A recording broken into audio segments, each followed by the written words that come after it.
City TV Vancouver is a proud supporter of Pride. Happening tonight in Vancouver. The pandemic potentially not the only problem to reopening Canada's border. Border Services staff are preparing for a strike vote. This striking fear in the struggling tourism sector. As the light is looming at the end of the tunnel, to have the borders closed would be devastating to our industry. A man accused of killing 3 generations of a family appears in court. Tonight, the calls for justice, and we'll have the message for a 9-year-old boy from those who know and love him. When I see him, I'm going to give him a big hug. Just getting people to acknowledge that anti-Asian racism was a thing. It was an entirely different landscape a couple of years ago. Where there's fear, there's also hope in stopping hate. The stories and solutions from speakers here in North America's epicenter for anti-Asian racism as they host a 2-day forum on the topic in Vancouver. This is City News Everywhere. Good evening. There are 153 new cases of COVID-19 across the province tonight, and 4 more people have died from the virus in the last day. Now, so far, just under 75% of adults have had at least 1 dose of vaccine. Provincial Health Officer Dr. Bonnie Henry says everyone in BC will be able to get their second shot, but it might take a little longer, even though there's increasing supply in the coming weeks. You'll get an invitation to book your second dose 8 weeks after your first shot. There's been a lot of concern and discussion about when we're starting to book second doses. And at this point, given the strong demand, appointments may take 1 to 2 to 3 weeks later as we get through the large group of people in this first cohort who are coming up on 16 weeks. The province is on track to move to the next stage of its restart plan next week. Now, on Monday, Premier John Horgan will join Dr. Bonnie Henry and Health Minister Adrian Dix for their briefing. New modelling information from the province shows COVID-19 will be a manageable concern by September, like the cold or the flu, if the vaccination rate continues to climb and contacts are kept at 70% of normal. Step 2 is coming up, and so far, the data that we have is supporting that we can go there. I'm confident that we can take this step as long as we increase our contacts in a slow and measured way. Right now, the province is administering about 325,000 doses a week. Canada's fight against COVID-19 continues to see advances. More than 400,000 new vaccinations were given Wednesday. And now Ottawa is announcing Canada is set to receive 7 million doses of the Moderna vaccine by next week. Procurement Minister Anita Anand says the first shipment will arrive mid-next week, with the second a few days later. The shots are coming from the company's U.S. supply chain. All Moderna doses delivered to Canada so far have come from Europe.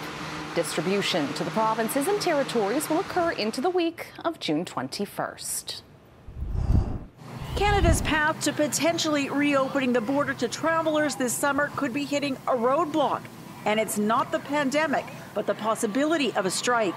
Obviously, we would be incredibly disappointed if we saw a strike with the border agents at this time. Thousands of border workers are set to vote on job action next Wednesday, striking fear in the tourism sector, crushed by 15 months of pandemic restrictions. As the light is looming at the end of the tunnel, to have the borders closed would be devastating to our industry. The unions representing frontline and behind-the-scenes border workers say they don't want this to penalize anyone.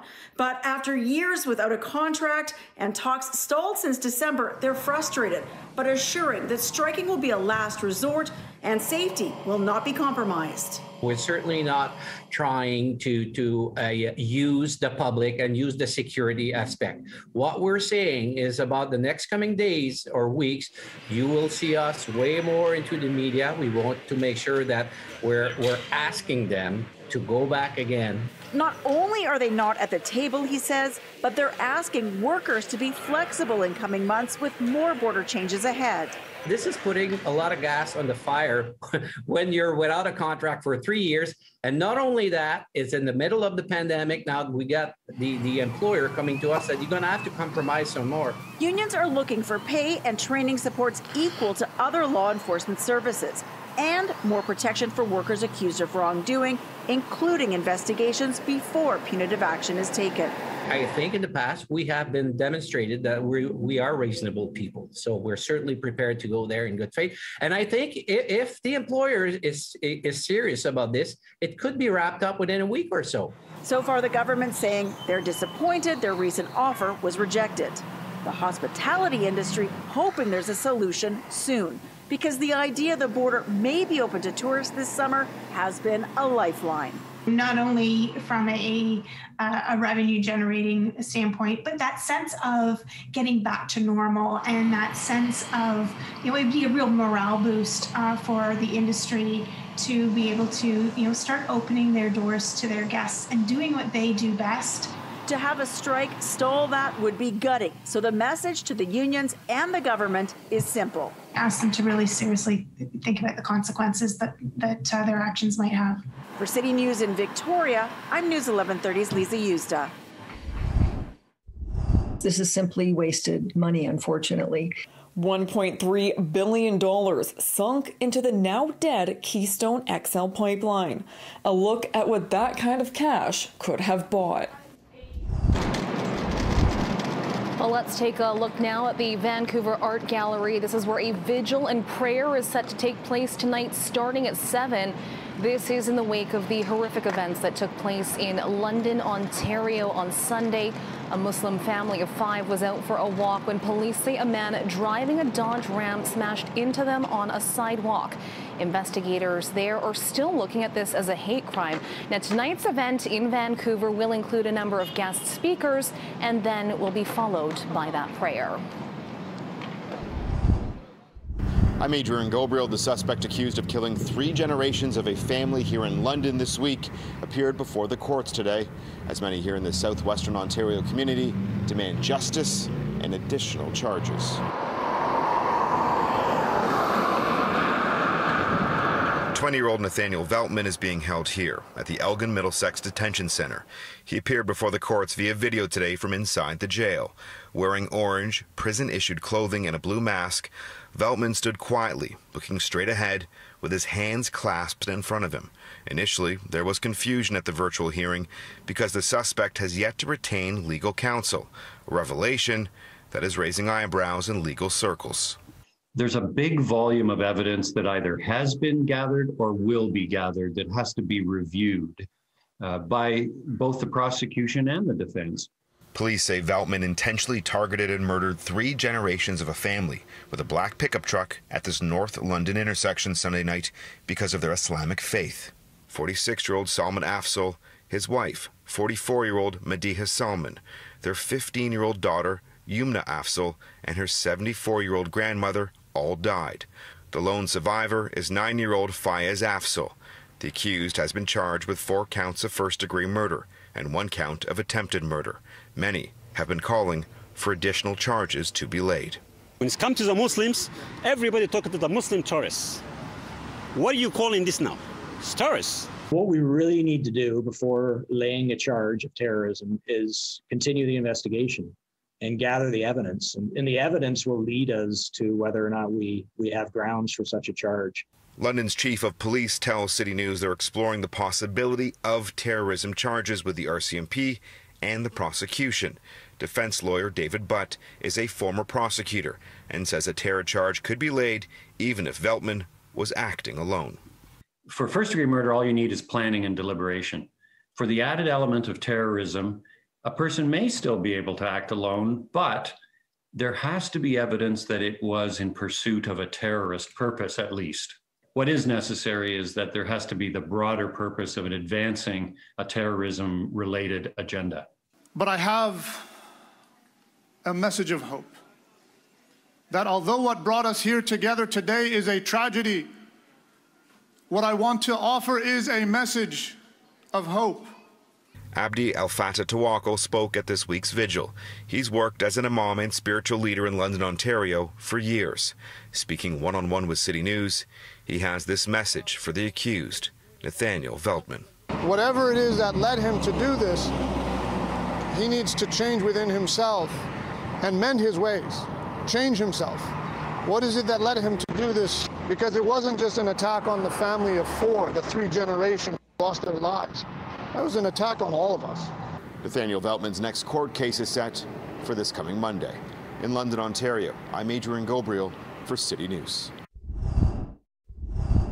Just getting people to acknowledge that anti-Asian racism was a thing it was an entirely different landscape a couple of years ago. Anti-Asian racism is only getting worse, but voices from here and across Canada are hoping to move past the fear with a 2-day forum hosted by the University of British Columbia. The event comes just days after a poll found that younger and lower income Asian Canadians are more likely to be the target of bigotry. It's North America's epicenter for anti-Asian racism, Vancouver. And it's where new data is showing the impact on the community. An Angus Reid Institute poll done with UBC outlines Asian Canadians 18 to 34 are most likely to have experienced racism in the last year. 1 in 4 participants reported exposure to discrimination all the time or often. 53% say the discrimination has been hurtful and stays with them. And there was another woman who was like shopping in line, and when there was a racist remark, she bolted through the door. She couldn't handle it. And then she berated herself, feeling guilty. Why did I just leave the shopping cart at the door? Why couldn't I have stood up for myself? And then, start feeling guilty about how she didn't stand up for herself. Speakers note our country has an angel complex, referring to Canadians' denial that racism exists here. Say it again. How nice are you? And the reactions of shock and surprise when hate escalated throughout the pandemic. If we blame COVID and think that after COVID's gone, the racism will be gone, then you will be surprised again when it comes back the next time. Housing unaffordability, blame Chinese. If there are problems between Canada and China, what will we do, in terms of blaming Chinese Canadians for things that aren't in their control. While this week's Angus Reid poll found people don't believe discrimination is tied to healthcare, schools, and other institutions, some speakers argue victims may be focusing on individuals rather than systemic racism upheld by those institutions. Meanwhile, forum participants believe the discussions are a good start. We saw a huge uptick of interest after the tragedy in Atlanta. If that brought you into this conversation, that's great. But what was preventing you from being here before that? And how do you plan to sustain your support? If there's any country that has the opportunity and the potential to solve it, it is Canada. The National Forum continues Friday. In Vancouver, Crystal Ladaris, City News. Vancouver Canucks forward Jake Vertana is denying allegations that he sexually assaulted a young woman. That according to court documents filed on June 1st. A civil lawsuit was filed in Kelowna last month, alleging Vertana took the woman to a hotel in September of 2017 and assaulted her as she repeatedly said no and pleaded with him to stop. Vertana, however, says the pair had consensual sex and that the woman did not express any indication, verbal or physical, that she did not want to carry on. Vertana is asking for the lawsuit to be dismissed and for the court to award him special costs due to the nature of the allegations. Impaired driving is believed to have been a factor in a single vehicle crash at one of the busiest intersections in downtown Vancouver. Happened last night just before 9 o'clock at Burrard and West Georgia Streets. Witnesses saw a van driving erratically. It jumped the curb, hit a pole, and ended up crashing into the entrance of the Royal Bank. The driver was taken to hospital with non-life-threatening injuries. Luckily, no one else was hurt, but there is significant property damage in the area. Police are expecting to lay charges in the coming days, including dangerous driving and impaired driving. A man is in the hospital after some frightening moments on the Fraser River near Steveston last night. His 39-foot boat caught fire on the south side of Shady Island. The man jumped to the water to escape the flames. The Coast Guard and the Steveston Harbor Authority helped to put out the blaze, and the cause of the fire is still under investigation. It was decidedly a gamble and a very expensive one. When the Alberta government sunk $1.3 billion of taxpayer money into the Keystone XL pipeline, Premier Jason Kenney acknowledged the risk. Now the project is cancelled and the money is gone. Money that could have been spent on a lot of other things. A lot of people are looking at what we could have done with healthcare, with education, public services and so forth, or even keeping the deficit from ballooning to the level that it has. I mean, it is a substantial amount of money. $1.3 billion could buy at least 26,000 ventilators, millions of rapid COVID-19 tests, about 433 million N95 masks, grants of over $25,000 to 50,000 small businesses, or both the Edmonton Oilers and the Calgary Flames.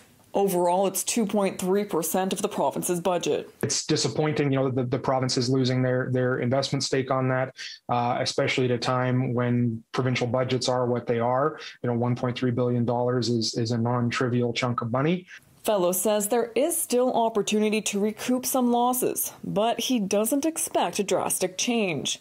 As for whether Premier Jason Kenney will ever get a chance to make this kind of decision again, Williams says if he's still premier in the next election, he'll be challenged on his ability to manage finances. I think there are a lot of people that are sort of putting where all of those $1.3 billion could have gone for the benefit of Albertans. I mean, this is simply wasted money, unfortunately.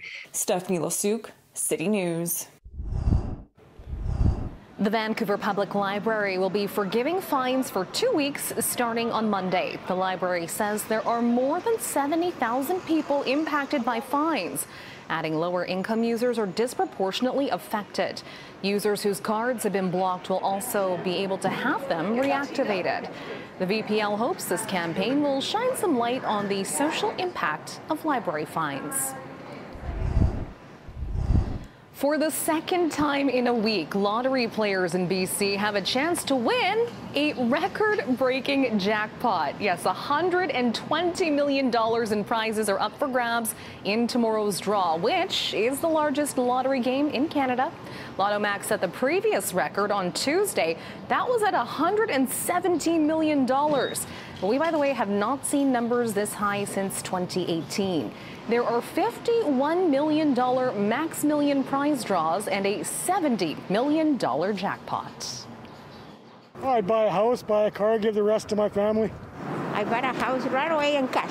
I would probably invest and pay school. I would try to invest in my friends, try to enrich their lives so that they can enrich the lives of their friends and their family. I'd probably invest it and spend the interest, which would be a hell of a lot. And then I'd probably give, some of it to each of my kids. Well, it's a sight that's making Maple Leafs fans cringe. The Montreal Canadiens flag being hoisted outside Toronto City Hall. And no, Toronto's mayor is not switching allegiances. John Tory was just fulfilling a bet he made with Montreal Mayor Valérie Plante when the two teams met in the first round of the NHL playoffs. And as we all know, the Leafs lost that series, collapsing in 7 games. Vancouver's news is always available on the radio with News 1130 or online anytime at citynews1130.com. Your next edition of City News is tonight at 11. Thanks so much for watching. Have a great night.